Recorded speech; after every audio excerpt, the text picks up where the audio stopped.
Merci d'être là en cette période si particulière de fin, de correction, de préparation d'un nouveau semestre. Nous nous rassemblons aujourd'hui avec des gens dont on n'a pas tout à fait l'habitude, de nouveaux amis, pour une séance hors cycle. On reprendra le fil de nos réflexions sur les liens entre droit et vérité, post-vérité, le 22 février avec Olivia Netherland et Julien Clarenne, pour une intervention intitulée « Enquête pénale et enquête parlementaire, des instruments complémentaires ou concurrents dans la recherche de la vérité ». Aujourd'hui, on fait autre chose. On sort de ce travail-là pour rallier un autre axe de nos travaux au séminaire interdisciplinaire d'études juridiques, l'axe de nos recherches en droit et littérature. Et nous avons la chance de recevoir aujourd'hui plusieurs des membres d'une équipe de recherche qui, de façon finalement assez informelle, s'est constituée il y a déjà plus de 2 ans, à l'initiative, et rendons à César ce qui lui appartient, de Laurent Roosevelt, je pense qu'on peut le dire. C'était le premier d'entre nous. Laurent, qui est maître de conférences en droit privé et sciences criminelles à l'université de Rennes. C'est bien ça, n'est-ce pas ? Voilà. Et qui va aujourd'hui nous entretenir d'une recherche exploratoire en cours de ces travaux qui nous réunissent depuis 2022, sauf erreur de ma part, peut-être même que le projet avait été lancé auparavant, je ne sais plus très bien. Un projet qui donc nous réunit autour d'un roman, Le Comte de Monte Cristo, et avec nos casquettes de juristes, d'historiens, d'historiennes du droit, parfois même d'autres disciplines, parce que nous sommes des gens ouverts d'esprit. Un roman donc auquel nous réfléchissons entre juridicité, historicité et intensité dramatique. Pour introduire son propos, nous accueillons Diana Villegas, qui est, sauf erreur de ma part, maîtresse de conférences en droit privé et sciences criminelles, elle aussi, à l'université Paris 2 Panthéon-Assas. Je ne me suis pas trompée. C'est déjà bien. Et conclura notre invitée non-juriste, comme quoi il y en a des biens, Caroline Julliot, qui est professeure de littérature française du 19e siècle à l'université Jean Moulin, Lyon 3, qui est par ailleurs, peut-être nous en parlera-t-elle, présidente et grande enquêtrice de l'Intercripole. La parole est donc, sauf si vous avez changé d'organisation, on ne vous en voudra pas, à Diana Villegas. Merci beaucoup, Liane. Et merci beaucoup à vous tous. Je tiens à remercier très chaleureusement les organisateurs de ces séminaires pour nous avoir réunis aujourd'hui à, j'ose pas dire clôturer, mais en quelque sorte donner une touche finale à certains échanges et de cette aventure assez unique des recherches portant sur l'œuvre de Monte Cristo. Également, je tiens à remercier mon collègue Laurent Roosevelt d'avoir coordonné ces échanges pour près déjà des 12 ans, voire un peu plus. Et je voudrais commencer ces propos introductifs avec un aveu. Je dois dire avec un peu de honte qu'avant cette sollicitation, Laurent, l'œuvre de Dumas s'est limitée pour moi aux représentations un peu caricaturales tirées du cinéma. Pour moi, venant d'autres horizons culturels, l'œuvre de Dumas ne suscitait pas forcément les mêmes représentations et souvenirs que certains de mes collègues et amis. J'ai vite remarqué que pour eux, il s'agissait d'une lecture de jeunesse qui provoquait les plus vifs souvenirs, tandis que pour moi, j'avais simplement, pour seule mémoire, les histoires macondiennes d'un tropique trop éloigné désormais. Mon premier souvenir d'émotion littéraire est celui de la découverte d'un crâne de jeune fille dans le bidonville de Carthagène des Indes. C'est ainsi que débute De l'amour et d'autres démons de Gabriel Garcia Marquez, lecture que j'ai faite à l'âge de 11 ans. Alors je m'aperçois rapidement qu'une brèche culturelle nous sépare, que je n'arrive pas à comprendre complètement l'essence de l'œuvre malgré son universalité et qu'elle ne me transperce pas. J'aborde donc les textes un peu en état d'âme, sans référentiel culturel, jusqu'à trouver un point de convergence. Les bandits, les hors-la-loi, la vengeance et, in fine, l'injustice. Ça me parle. Donc, c'est donc les émotions tristes qui permettront de tisser un lien avec Dumas. Ce sont précisément ces mêmes émotions tristes qui font du Comte de Monte Cristo un ouvrage exemplaire pour un juriste, car il permet de façon simultanée d'éveiller des émotions légales, des émotions démocratiques, dans l'essence de Martha Nussbaum.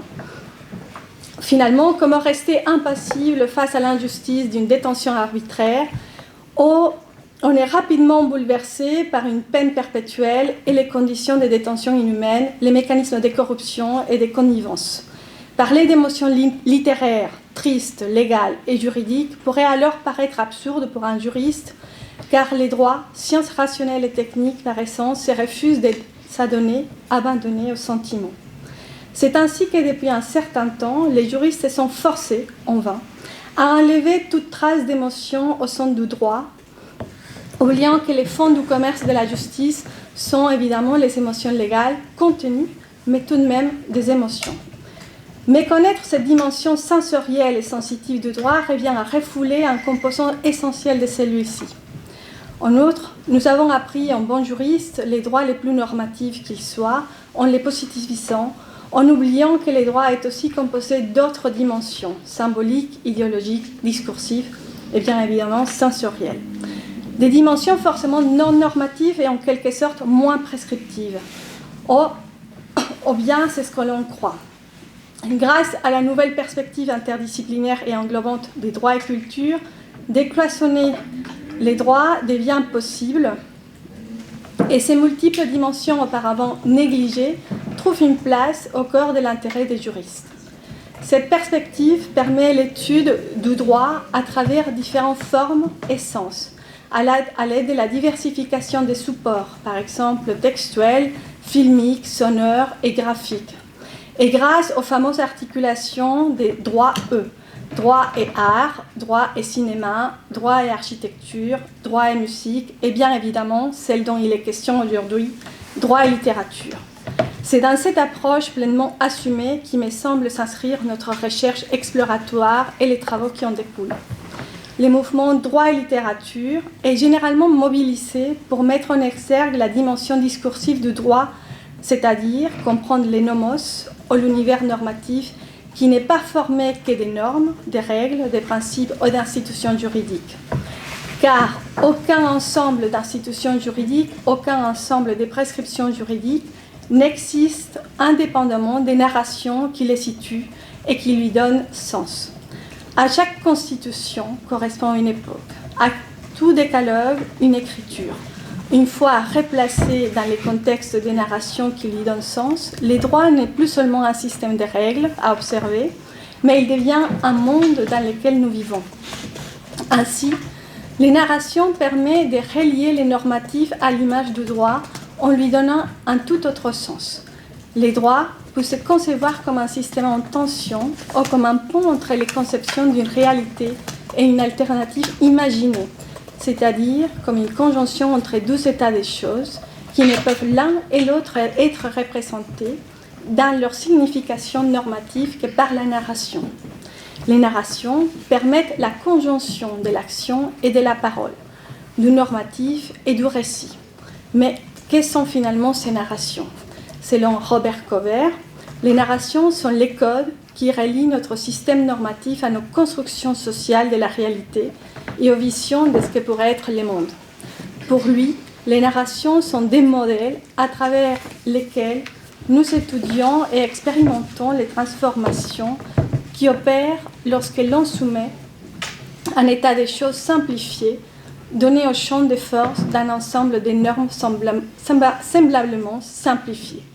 Il explique aussi que les narrations du droit et sur les droits se trouvent dans les récits et tous les acteurs et dans leur biographie à travers les manifestations verbales et écrites des acteurs, mais elles peuvent se retrouver également dans les silences, dans les non-dits, dans les droits tacites. En somme, les silences, l'écriture et la parole constituent les narrations, comme l'évoque également Gérard Timsit dans la théorie systémale du droit.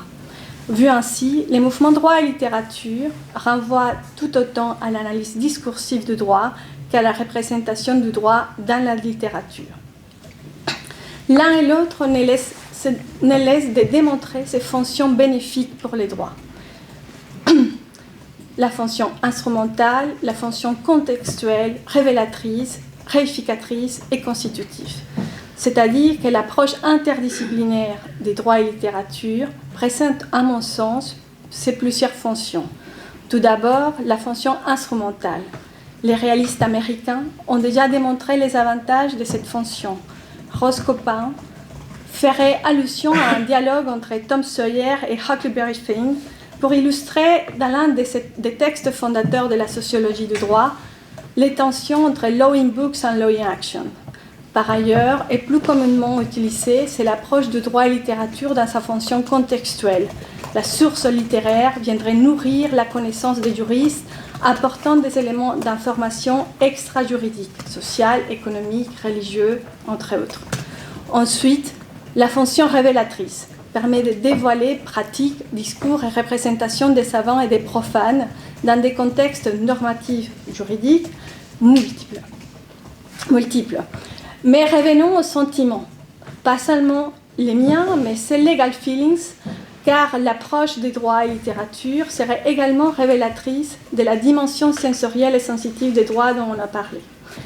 Certes, assez souvent, les recours à l'approche du droit et littérature se limitent à la fonction contextuelle, illustrative, voire cosmétique, mais les potentialités sont inépuisables, notamment lorsque l'on les mobilise pour explorer cette dimension. Enfin, si l'on arrive à creuser davantage, nous serons vite amenés vers deux fonctions qui me semblent essentielles, la fonction constitutive et réificatrice. Les droits incapables de dire l'indicible passeraient par la littérature. Lorsque la réalité juridique s'avère trop douloureuse, il pourrait être utile de passer par les côtés poétiques du droit. Charles Resnicoff et Vanessa Place sont maîtres dans la question. Ils décomposent et décontextualisent correspondances juridiques, PV, témoignages pour donner une forme et sens à la réalité juridique. Ils créent des documents poétiques en ce qu'ils rendent visible la pertinence du geste poétique dans la recontextualisation des pratiques punitives que ces jugements induisent. Redécouvrir les fonctionnalités poétiques du droit revient finalement à porter un regard critique sur sur celui-ci, afin d'éveiller les consciences juridiques et recréer de nouveaux espaces d'interaction juridique. En somme, on bascule du prescriptif au discursif pour finalement arriver au performatif. Ces fonctions démontrent, in fine, l'ouverture épistémologique et méthodologique offerte par l'approche droit et littérature, pris dans sa grande complexité. Il suffit juste que nous soyons prêts à lire les droits autrement. Dans ce sens, cette recherche, et il me semble que c'est le grand succès de ce travail collectif, place les contes de Monte Cristo comme texte, comme prétexte, mais aussi comme méta-récit juridique. Cette recherche, vous verrez bien, permet de retrouver les droits dans le texte tout autant qu'il met en exergue les constellations juridiques propres au monde social. Elle s'inscrit également dans un regard critique où les droits paraissent avoir besoin de narrations encourageantes et courageuses, plus diversifiées dans ses formes, ses auteurs et ses acteurs, ainsi que dans les scénarios, peut-être encore non imaginés. Nous ne pouvons donc que nous réjouir de vous présenter les résultats de ces dialogues fructueux. Une théorie postmoderne du droit, à condition que l'on s'inscrive dans celle-ci, invite à se départir des recherches qui se concentrent sur les contenus normatifs du droit et ne prêtent pas une attention suffisante à ces dimensions non normatives, les symboliques, discursives, idéologiques et sensorielles. Elle permet de franchir les sphères exclusivement du prescriptif. Celle-ci est en effet essentielle à une bonne compréhension du droit qui, au-delà de la règle, est également représentation de la réalité et constitutive de celle-ci. Finalement, heureusement, on pourrait dire, la littérature et les arts en général sont là pour nous rappeler nos sentiments juridiques les plus profonds et rappeler au droit sa banale humanité. Et je laisse la parole à mon cher ami et collègue Laurent Rosebois. Merci Diana. Alors la suite du propos va être beaucoup plus modeste. Elle n'aura pas l'ambition théorique que Diana a brillamment assumée. Je vais plutôt vous parler là à hauteur du projet, donc dans une dimension y compris très pratique de comment le projet vit, étant précisé encore une fois qu'il n'est pas achevé, il est en cours, même s'il approche de son achèvement j'espère, mais il est trop tôt pour tirer des conclusions définitives. a fortiori dans une perspective globale qui embrasserait l'ensemble des contributions qui sont en train de se monter progressivement depuis effectivement 2 ans, comme le rappelait Diane. Alors, la première question peut-être, qui peut avoir un intérêt pratique et à titre d'exemple de recherche collective, c'est pourquoi le comte de Monte Cristo. Il y avait évidemment d'autres, et d'ailleurs on en parlera cet après-midi, bien d'autres possibilités qui peuvent être, qui auraient pu et qui pourront être explorées.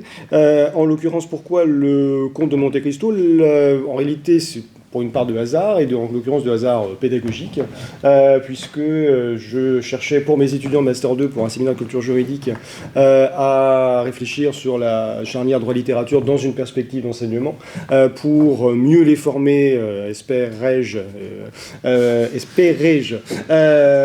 au présent, pour mieux les former à l'esprit critique, à la critique du droit, pour mieux les familiariser à la dimension sociale du droit, au-delà de sa dimension technique, qui est trop souvent, de mon point de vue, celle sur laquelle se concentrent les facultés de droit françaises, qui, de ce point de vue-là, ont une conception assez archaïque du droit par les limites qu'elle donne à l'objet et les limites de l'enseignement que cela produit, et les déformations que cela induit ensuite chez nos étudiants. Et donc, en l'occurrence, j'ai proposé à mes étudiants Master 2 qui travaillent promotion après promotion depuis 2 ou 3 ans, sur la représentation littéraire, enfin des représentations littéraires du procès d'assises dans une série d'œuvres que j'ai sélectionnées, 19e, 20e, dans la littérature française. Et donc, parmi ces œuvres, j'ai proposé le comte de Monte Cristo. Donc, prenant pour cette occasion, pour cet objet très limité, puisqu'il y a 2 chapitres en réalité à la fin du roman, sur un procès d'assises, le procès de Benedetto, un personnage un peu trouble, même très trouble, qui va être accusé et en même temps accusateur par un renversement du dispositif du procès que maîtrise parfaitement Dubas dans le roman, où il fait de ce dispositif, eh bien, il le subvertit en même temps qu'il le représente, ce procès d'assises. Mais précisément, donc, en prenant le comte de Monte Cristo pour cette perspective pédagogique sur un thème très limité, eh bien, je me suis rendu compte qu'en réalité, le droit était partout dans le roman, qu'il foisonne, qu'il l'irrigue, chapitre après chapitre, avec donc une quantité, une diversité des occurrences, une diversité des usages que Dumas en fait, on en évoquait encore d'autres ce matin, qui faisait que bien de ce projet pédagogique est née finalement une frustration de chercheurs, à savoir qu'il était, me semblait-il, bien dommage de ne faire que cet usage-là du comte de Monte Cristo dans cette perspective, d'où la proposition que j'ai faite à l'équipe constituée à cette occasion de travailler sur le droit dans le comte de Monte Cristo. Il s'agissait donc, en l'occurrence, aussi d'une pierre 2 coups. C'était une part d'opportunisme, à un autre titre aussi, puisque, en l'occurrence, ça fait quelques temps, alors je ne suis pas du tout spécialiste, et que je ne le suis malheureusement toujours pas, de la recherche en droit et littérature, eh bien c'était l'occasion de satisfaire une envie que j'avais depuis quelques temps déjà, de travailler dans cette perspective et d'entraîner avec moi, notamment dans mon laboratoire, dans une perspective aussi de construction, de configuration de mon environnement de travail, d'entraîner un peu mon UMR CNRS dans cette perspective avec plusieurs collègues qui étaient prêts à aller dans ce sens. Alors évidemment, une fois que la décision prise d'un tel projet, restait à déterminer, et en l'occurrence, là je devrais aussi l'envisager au présent, car la chose se fait chemin faisant, ce qui était un calcul de ma part, et qui est en partie un calcul d'opportunisme, et en partie un calcul scientifique, un pari que j'évoquerai tout à l'heure. Une nouvelle difficulté, donc quel projet pour quelle recherche, dès lors qu'on a décidé de travailler sur le droit dans le comte de Monte Cristo. Il m'est apparu 2 choses assez rapidement, et l'équipe en a été d'accord dès les premières discussions. L'exhaustivité était impossible, me semble-t-il. Le droit dans le comte de Monte Cristo est un objet qui est tellement énorme et qui n'a pas déjà été évoqué dans sa globalité. Il y a quelques études du droit dans le comte de Monte Cristo qui sont souvent des articles et qui portent notamment sur les questions qui tournent autour de la vengeance, qui est tout de même la thématique centrale du roman. Mais il n'y a pas d'études globales, donc la recherche est exploratoire. Or, la matière est absolument considérable, donc il est apparu immédiatement que l'exhaustivité était exclue, et en même temps, pour être à la hauteur de l'œuvre qui nous oblige, me semble-t-il, eh bien, il fallait une certaine complétude. Donc chercher la complétude tout en sachant que l'exhaustivité était impossible. Ne pas trahir l'œuvre encore, et d'où la deuxième exigence, mais c'est le point commun entre les deux, respecter l'œuvre, en restituant par la recherche, en prenant la mesure, en essayant de prendre la mesure, une certaine mesure, de la richesse de l'œuvre, qui n'est pas encore une fois que quantitative, mais qui est aussi qualitative et qui tient à la part du droit dans l'œuvre, mais aussi plus généralement au caractère de l'œuvre en elle-même, puisque le roman de Dumas est une intrigue située dans la France qui va de 1815 à la veille des 100 jours jusqu'au milieu de la monarchie de Juillet, qui marque déjà la nature du régime qui se révèle après une période que certains ont cru libérale et qui se révèle en réalité être tout différent, donc de 1815 à 1838, à la fin de 1838, qui se déploie dans l'espace, alors en étant centré sur la France, mais en réalité une France qui est prise dans un itinéraire. Jean-Romain Ferrand-Hus, un historien du droit de l'équipe qui n'est pas là aujourd'hui, mais notamment avait évoqué cette idée que le roman était un itinéraire, une sorte de voyage, le voyage notamment de Monte Cristo qui va d'espace en espace, la France étant l'une des haltes ou l'une des stations. On peut se demander parfois si cet itinéraire n'est pas en partie un chemin de croix inversé du point de vue de Monte Cristo. Donc une intrigue située et en même temps une intrigue universelle, il est deux à la fois. Et Diana l'évoquait par son expérience personnelle à l'instant. Donc universel et situé, le roman est également réaliste et fantastique. C'est un roman réaliste, mais il y a une part de merveilleux qui est assumée, qui est essentielle dans la façon dont Dumas conduit l'intrigue.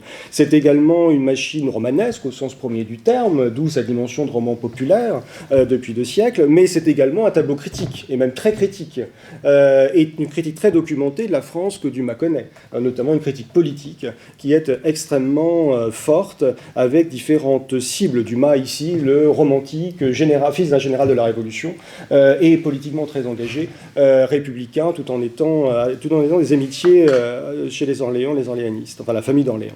Enfin, c'est un roman qui, écrit au mi-temps des années 1840, est certes un roman là situé en une œuvre qui a un premier mot et un dernier mot, et c'est en même temps une matrice, comme l'évoquait là encore Diana tout à l'heure par l'exemple, une matrice qui depuis 2 siècles ne cesse de dire sa fécondité, au-delà d'ailleurs de la littérature, des littératures, mais qui se nourrit par la télévision, le cinéma, et d'autres formes encore de médias culturels ou de supports créatifs. Donc c'est tout cela à la fois, le roman, et donc l'idée était qu'il fallait une recherche qui puisse restituer, qui soit à la hauteur de cette infinie richesse de ce roman, ce qui évidemment rend la tâche assez difficile. Alors précisément, comment concrètement envisager une recherche qui permette de viser ces objectifs que je viens d'évoquer, la fidélité à ces différentes natures combinées parfois qui pourraient paraître contradictoires, mais qui sont au contraire mariées par Dumas, qui en fait la force et la puissance de son roman, et au-delà de lui, qui a donc nourri une forme de mythe universel. Eh bien, différents choix de méthodes en ont été tirés. Le premier, alors, sont très basiques, il n'y a vraiment rien d'original là-dedans, vous m'excuserez, mais c'est la réalité du projet de recherche. En l'occurrence, un projet évidemment collectif. Alors, j'évoquais le fait que je n'étais pas spécialiste de littérature, et donc il ne m'est jamais venu à l'esprit tout de même de l'envisager seul. Tout le monde n'est pas Caroline Julio. Et donc, en l'occurrence, un projet nécessairement collectif, et en l'occurrence, c'est le grand avantage, surtout interdisciplinaire, puisqu'il y a une bonne part de juristes dans l'équipe, mais également de collègues de littérature, d'histoire, de sociologie, de philosophie, même si Kevin ne pouvait pas être là aujourd'hui, qui précisément nourrissent ces approches et permettent justement d'envisager, c'est une voie d'accès, à la richesse, à la diversité, à ces multiples dimensions du roman. Deuxième élément de méthode, pour des raisons en partie stratégiques, j'évoquais la configuration de mon laboratoire et ce que je souhaite influencer en termes d'évolution possible. Eh bien, le projet supposait, et puis c'était aussi lié à la faiblesse du coordinateur, le projet supposait donc une équipe de non-spécialistes, pour une large part, de non-spécialistes de droit et littérature, qui ont été choisis comme spécialistes de droit du travail parce qu'il y a un thème de droit social dans le roman, de droit pénal parce qu'il y a des questions de procédure pénale et de droit pénal, mais qui n'ont pas été choisis comme spécialistes de droit et littérature, que pour la plupart nous ne sommes pas. Mais évidemment, le corollaire était la nécessité d'avoir aussi dans l'équipe des spécialistes, dont une sorte de logique d'amalgame, où les spécialistes allaient pouvoir jouer un rôle d'éclaireur, et notamment en particulier d'éclaireuse, donc pour permettre cet amalgame, et donc à cette équipe. L'idée étant que ces non-spécialistes peuvent aussi apporter un regard neuf, parce que précisément un regard, sinon vierge du moins, qui n'est pas lié à ce qu'ils savent déjà des travaux de cette voie de recherche. Troisième élément de méthode, toujours dans cette idée donc d'être fidèle au roman, pluralité et diversité des thèmes. Pas d'exhaustivité, je le disais, mais la nécessité d'avoir un nombre suffisant de thèmes pour proposer un balayage du roman, autrement dit essayer d'avoir une approche non exhaustive certes, mais globale, transversale. Évidemment, on aurait pu envisager les questions pénales dans le conte de Monte Cristo à titre particulier, en pensant évidemment à la prégnance de la thématique de la vengeance et de ses corollaires dans le roman, mais précisément il s'agissait du droit dans le conte de Monte Cristo, plus généralement. Et donc, précisément, une quinzaine de thèmes ont été déterminés, avec une part d'arbitraire, en fonction aussi des opportunités en termes de composition d'équipe, pour envisager des questions maritimes, pour envisager la question des bandits romains, qui sont évoqués dans le roman comme une réalité sociale et pénale, pour évoquer la figure d'un procureur du roi, pour évoquer des mariages débauchés avec des questions de droit civil que cela peut poser, pour traiter de la discipline parlementaire qui s'applique au sein de la Chambre des Pairs et qui va concerner le comte de Morcerf, l'une des cibles de la vengeance de Monte Cristo en tant que pair de France, et on pourrait prolonger par d'autres exemples. Quatrième élément de méthode, et c'est le dernier que j'évoquerai à ce titre, diversité des thèmes et aussi diversité des angles d'analyse. On aurait pu envisager une approche située, notamment située dans une démarche historienne, qui aurait envisagé de confronter, de faire une analyse du droit dans Monte Cristo en fonction du droit que connaissait ou que pouvait connaître Dumas, puisque c'était son droit positif, mais le choix a été fait au contraire, là encore pour restituer une diversité, pour créer quelque chose de beaucoup plus global. Le choix a été fait d'une approche qui peut être historienne, d'où la part d'historien du droit dans l'équipe, mais également une approche qui peut être résolument anachronique, qui prend un élément du roman et qui l'envisage en le transposant, on parlait d'adaptation, en le transposant dans un autre univers, par exemple l'univers qui est le nôtre, avec les problèmes qui sont les nôtres et qui se posent au droit actuel ou au droit à venir au XXIe siècle. D'où là encore une composition de l'équipe qui restitue la possibilité de ces différentes méthodes, l'idée étant que, là encore, et les débats, me semble-t-il, au sein de l'équipe, au fil de nos séminaires de travail, le confirment, l'idée étant que ces différents angles vont se nourrir les uns des autres et que nous pouvons ainsi apprendre les uns des autres et mieux comprendre notre objet commun, et dans cet objet commun, celui qui nous est propre dans le cadre de la répartition que j'évoquais tout à l'heure, la distribution des thèmes traités. Pour résumer, en termes de méthode, le choix a été fait, si je retiens deux caractères, deux lignes méthodologiques que j'ai déclinées sur un plan plus pratique à l'instant. Le premier choix, c'est celui du désordre. C'est un désordre, alors un désordre un peu entretenu et un peu maîtrisé tout de même, mais l'idée que c'est le pari méthodologique, il y a un désordre créatif, et que pour mener un tel projet, avec sa dimension exploratoire, il est pertinent de choisir un mode de cadrage qui soit un mode de cadrage très souple, notamment se faisant très évolutif, qui permette la variété que j'évoquais, à l'inverse de quelque chose qui serait à l'inverse beaucoup plus maîtrisé peut-être, mais peut-être aussi qui serait facteur d'une forme de censure ou d'autocensure au sein de l'équipe. Choix du désordre, choix également, alors là c'est apparu au fil du projet davantage, le choix du désordre c'était un choix qui m'appartenait et qui était un fil directeur du projet dès l'origine, dans l'idée que j'en avais. En revanche, le deuxième est apparu plus progressivement, et notamment inspiré en partie par les travaux de Caroline, ce sont les changements d'échelle. On a progressivement largement pratiqué les changements d'échelle dans le travail collectif. On peut synthétiser ces changements d'échelle en évoquant en quelque sorte un tableau à 2 fois 2 entrées, entre resserrement et déploiement, et entre changement quant au thème et changement quant au cadre, si je puis dire. Resserrement parfois sur le plan thématique, lorsque par exemple l'idée a émergé qu'en même temps qu'une étude du droit dans le conte de Monte Cristo envisagée de manière globale et pour l'objectif d'un ouvrage collectif, il était intéressant de resserrer la focale sur par exemple les questions pénales pour proposer en même temps que l'ouvrage, dans une perspective qui le croise et qui se faisant l'enrichit, de proposer un dossier centré sur les questions pénale dans le conte de Monte Cristo. Donc resserrement thématique parfois, déploiement thématique à l'inverse, lorsque dans une logique de pluralisme juridique, d'adhésion aux théories du pluralisme juridique, et bien précisément le droit s'envisage ici dans un sens délibérément large, délibérément ouvert, bien au-delà des limites étroites qui sont plus souvent, en tout cas en France, moins à Saint-Louis, j'en conviens, mais je parle d'où je suis habituellement, c'est-à-dire la France, les facultés de droit françaises, un point de vue qui est beaucoup plus étroit. Et donc là, en l'occurrence, il y a l'occasion d'un déploiement thématique sur la notion de droit ou les notions de droit. Resserrement déploiement quant au thème, resserrement déploiement quant au cadre.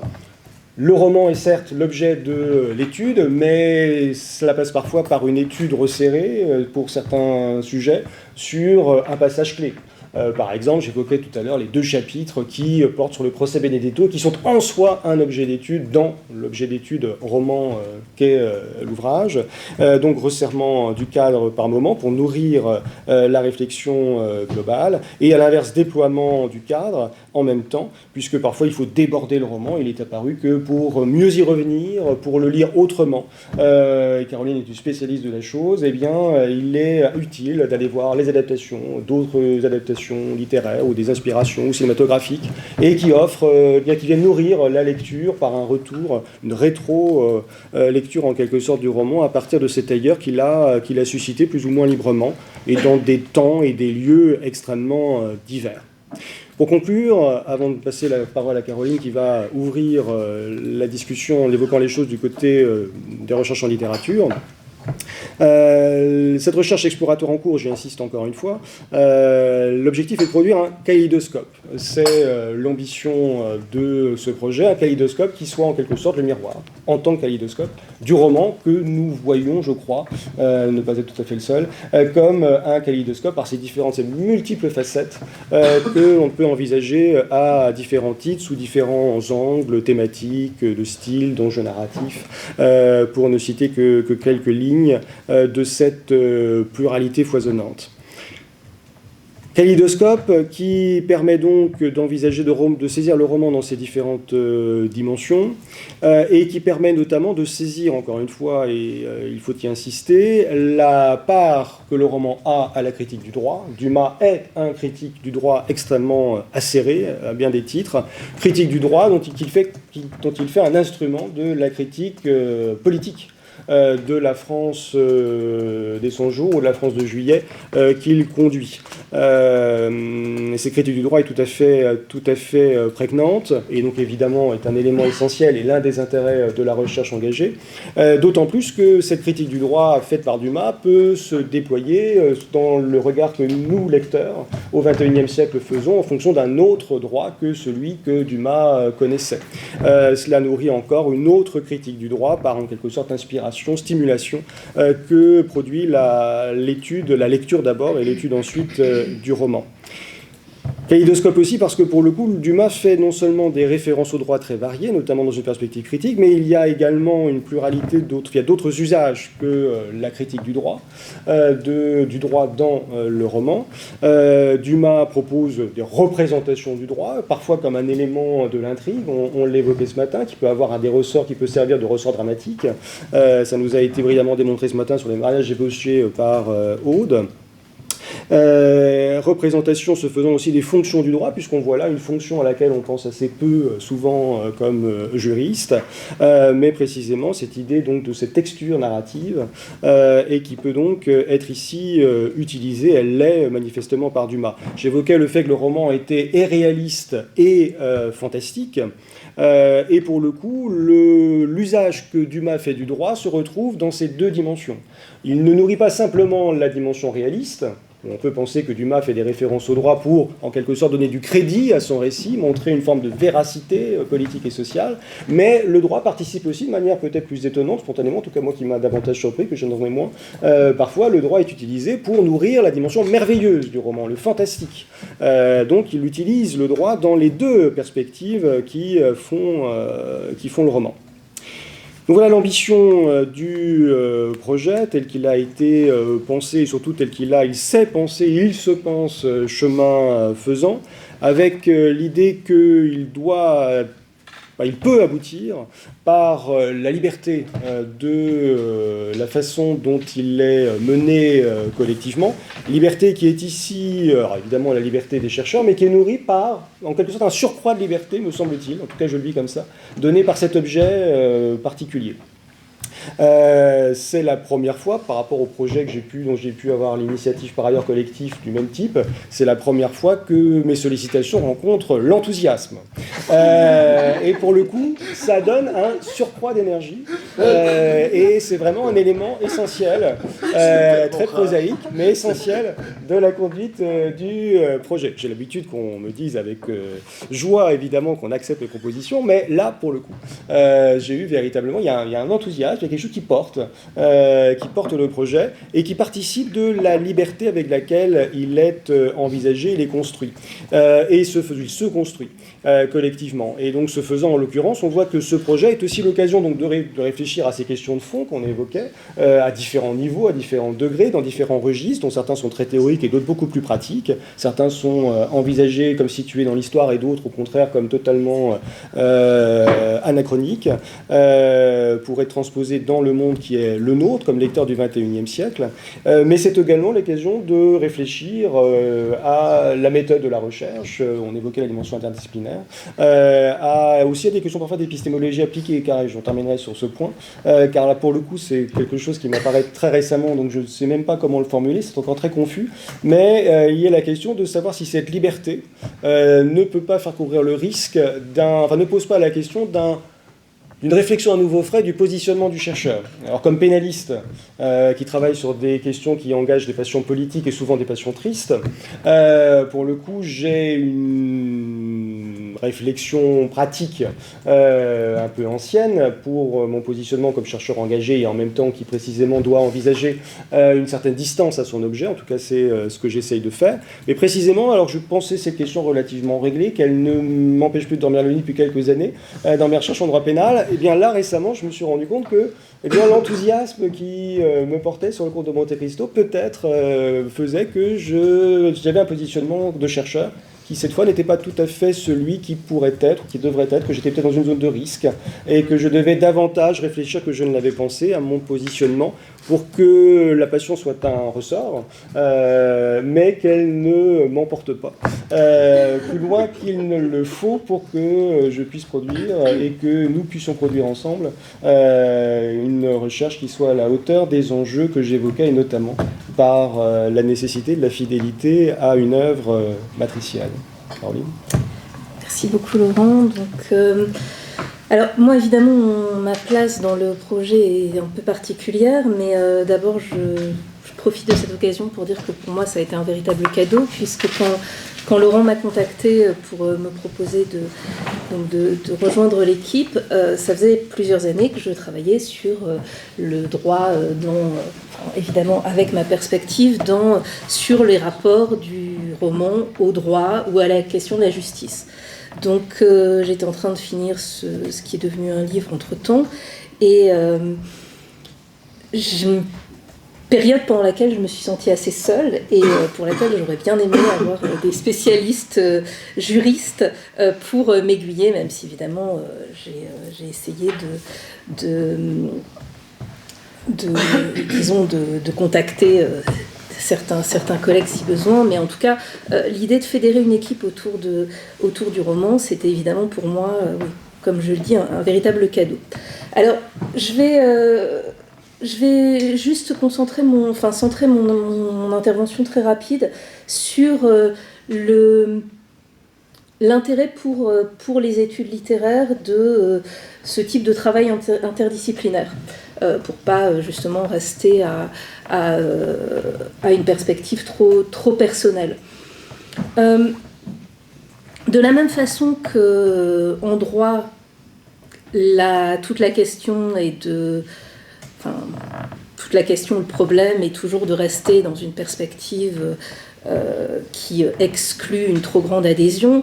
On a l'équivalent dans les études littéraires qui est tout l'héritage structuraliste, où pendant très longtemps, Le texte littéraire, donc à partir des années 70, c'était une sorte d'objet clos sur lui-même, où seule l'écriture comptait, où le texte ne parlait que de sa propre écriture. Il y a une citation très célèbre, on passe du récit d'une aventure à l'aventure de l'écriture d'une aventure à l'aventure d'une écriture.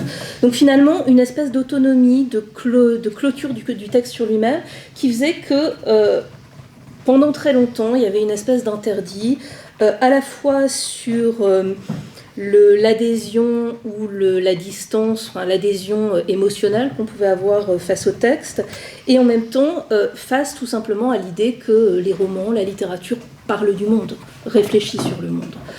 Donc évidemment tout ça, on en revient, tout ça est à intégrer dans une historicité, c'est-à-dire que le structuralisme vient après une période où justement on avait tendance peut-être à minorer tous les procédés d'écriture et l'importance de la réflexivité purement littéraire, purement artistique, mais on est tombé dans l'excès inverse qui a amené à se méfier de tout ce qui était à la fois un engagement émotionnel dans l'œuvre, donc tout ce qui relevait de la dimension éthique de la littérature, mais aussi plus largement sa dimension représentative, qui était vue, on n'a jamais dit qu'elle était absente de la littérature, mais qui était vue un petit peu comme une sorte de reliquat réaliste sans intérêt. Or, je pense que on se prive, quand on en reste à cette conception, disons, des études littéraires, on se prive d'éléments essentiels de la littérature. On se prive d'abord de cette capacité de la littérature à penser le monde, et donc en l'occurrence aussi à penser le droit. Cette manière, non pas seulement de le représenter, mais de le problématiser de façon complexe, de nous intégrer, de nous montrer un monde extrêmement riche et un monde qui est lui-même à déployer, à étudier pour penser notre propre monde. Donc ça, c'est quelque chose d'important et c'est quelque chose que des études comme le projet, donc ce projet que dirige Laurent, permet de voir, puisque penser la représentation, la mise en scène du droit dans le Comte de Monte Cristo, dans un autre roman, c'est une manière de aussi repenser à nouveau frais la question du réalisme. Voir évidemment l'adéquation ou non avec des procédures judiciaires, avec des lois, mais également plus largement penser le droit comme finalement on ne le pense jamais en tant que littéraire et peut-être même en tant que citoyen. Et alors là, j'insiste parce qu'à mon avis, c'est particulièrement important pour les romans de la période romantique. Moi, je suis spécialiste du romantisme, et le romantisme va induire un rapport au droit qui est un rapport très lointain et un rapport d'opposition entre le héros romantique et le droit lui-même. Le droit, on ne le pense que comme cette espèce d'institution qui va entrer en conflit, limiter, brimer la liberté de l'individu. Et donc on ne pense le droit, on ne voit le droit qu'à partir du moment où il va arrêter, emprisonner, condamner l'individu. Or, le droit, c'est autre chose. C'est pas à vous que je l'apprends. Le droit, c'est aussi une structure englobante, un cadre structurant, voire aussi protecteur, voire aussi garant des libertés. Donc, ce cliché du héros contre le droit, et le héros avec lequel en général fait corps le lecteur, contre le droit, est quelque chose que des travaux en droit et littérature comme ceux qui se déploient dans ce groupe, c'est une manière de penser le droit de façon un peu plus globale. Pour reprendre une belle expression d'Agatha Christie qui donne le titre au livre de Nicolas Barrett, le droit apprivoisé, c'est une manière d'apprivoiser le droit. C'est une manière, en tant que non-juriste aussi, parce que j'espère que les travaux seront lus aussi par des non-juristes, c'est une manière aussi de penser le droit de façon un peu plus globale qu'uniquement une espèce d'ennemi ou d'antagoniste de l'individu ou du citoyen, du héros romantique ou plus largement du citoyen. Donc ça, j'ai l'impression que c'est encore quelque chose qui est dominant dans la littérature contemporaine. Cette manière de, disons, de ne pas penser en termes juridiques une organisation générale pour laquelle le droit est pourtant omniprésent, mais qu'on envisage que au moment où il s'oppose à la liberté de l'individu. Donc pour moi, c'était très important d'aborder le droit en non-juriste à propos de Monte Cristo, et donc j'ai vraiment pris la perspective d'un juré de cour d'assises, en fait. C'est-à-dire me dire, moi qui ne suis pas juriste, si on me demandait de juger le personnage, comment je le jugerais? Donc c'était dans cette optique que j'avais travaillé. Ce qui était aussi une manière de revenir à l'autre partie très négligée des études littéraires, qui était la dimension éthique. Alors évidemment, il y a une perspective générale, il y a un retour général à la question éthique, et aujourd'hui, en tout cas, la place, il y a une tendance du retour à une réflexion sur la dimension éthique de la littérature, et donc là évidemment le droit est apte à jouer son rôle de tiers, qu'a évidemment magnifiquement analysé François Host, donc qui évite de tomber dans le moralisme, qui évite de tomber dans une vision uniquement moralisatrice de la littérature, qui est aussi en train de s'imposer et de revenir beaucoup actuellement, avec tous les débats, en particulier sur la cancel culture. C'est-à-dire, est-ce que c'est bien ou mal?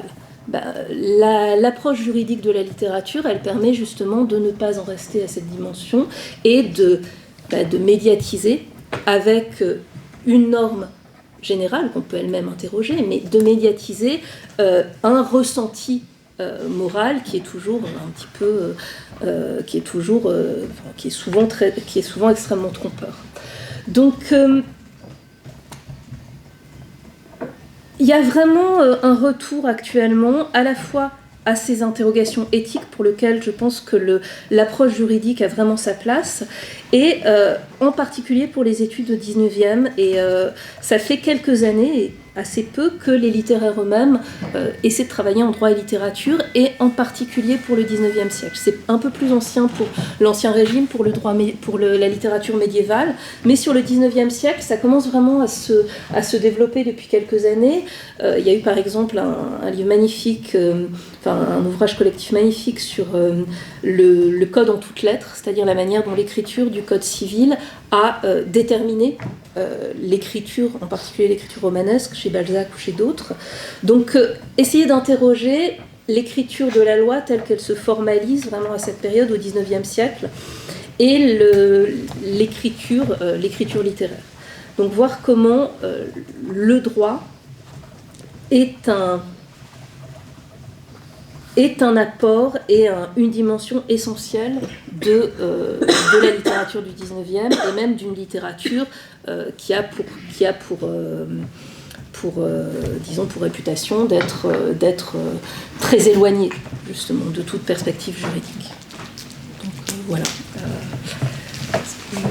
Merci à vous trois.